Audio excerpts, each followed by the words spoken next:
Now, I made this video to show you exactly how you pay your credit card bill.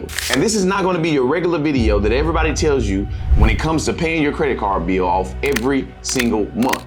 The usual person pays it off once in the month. I'm going to be giving you the data points you actually need to be able to shoot your personal credit score up just by simply paying your credit card bill, not the average way.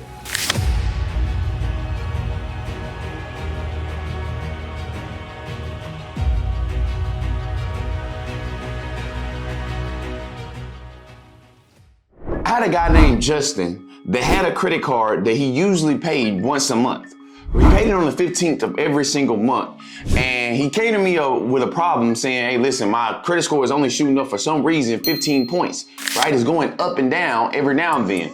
And I said, well, did you really look inside of your profile and see exactly when you're supposed to be paying the credit card and when is the best date to actually pay the credit card off? He said, no. And I said, well, that's probably why your personal credit score only shot up 15 points. Because you see, usually everybody that's inside of here and you're watching, if your personal credit score is shooting up 15 points, there's only two reasons why. The first reason is you could possibly have negative items on your personal credit report that is weighing it down. So when I start to add on positive items, that you're not going to see your score shoot up more than 5 to 10 points. This is just a factor because you have these negative items that are weighing it down that need to be wiped off. Because you see, if we had them wiped off and we applied the same method, it wouldn't go up just 5 or 10 points. It would go up 100, 80, which makes a bigger difference for everybody inside of here, especially for the people that want to be able to go out and get themselves funded on the business side. But this is exactly what you need to look for when it comes to paying your credit card. All right, before we go on with the video, make sure if you have not yet, make sure you like, comment, and subscribe down below. And if you guys want more information from me and you're saying, hey, listen, Rich, we want your resources, we want your tools, make sure you join the community of Rich Secrets University down inside the description down below. So let's get to it. What do we need to be looking for on our credit card date? The first thing I need you guys to do is go find your credit card statement. Now, this is going to be a piece of paper that they give you every single month that you actually paid your credit card. This is the balance. They give you your balance transfers. They give you exactly what your utilization, all these type of different things on this one statement. But there's going to be two things that we really want to look for inside of this sheet on how we're going to boost our credit score up instantly. And that is going to be, first of all, the due date. When we're looking on this statement sheet, you want to look for the due date. And this is going to be basically saying the date that your payment has to be made. Or really, is it, is the question.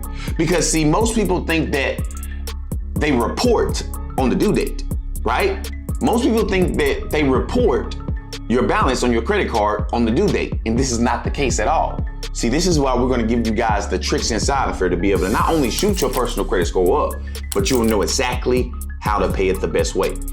So, well, then if it doesn't report on the due date, when do I actually pay, right? When do I actually pay this bill? Well, this is the trick.